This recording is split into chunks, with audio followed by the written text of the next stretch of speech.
அனைவருக்கும் வணக்கம். லக்ன கணக்கை மாற்றி அமைத்தால் சரியான ஜாதக பலன் கிடைக்கும். பார்ட் 4 12/7/24 பதிவிடப்பட்டது. ஜோதிடம் மக்களின் வாழ்க்கையை குறிப்பால் உணர்த்தும் ஒரு டைம் டேபிள் தான்.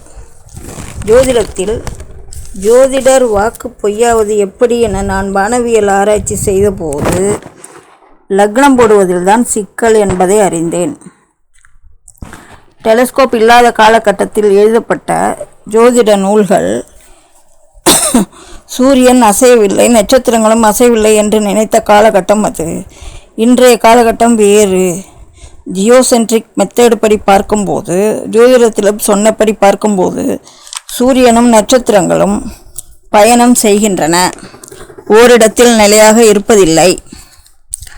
ஆதலால் சூரியன் உதாரணமாக ரிஷபராசியில் வைகாசி மாதத்தில் பயணம் செய்யும்போது மாதம் பூராவும் ரிஷபராசியில் தான் இருக்கும்.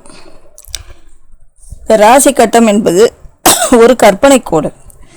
சூரியன் வேகத்திலேயே சூரியன் நேர்மேலாக இருக்கும் நட்சத்திரம் உட்பட்ட ராசியும் இணைந்து சூரியனோடு சுற்றி வரும்.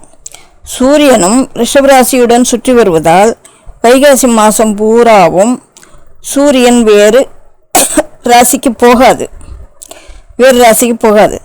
இப்படி இருக்க சூரியன் இருக்குமிடமே லக்னம் என்பதால் வைகாசியில் பிறந்த குழந்தைக்கு லக்னம் ரிஷபமே.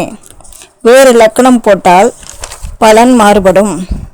தங்கள் மேலான கருத்துக்களை கமெண்டில் பதிவிட்டால் கலந்து பேசலாம். நன்றி, வணக்கம்.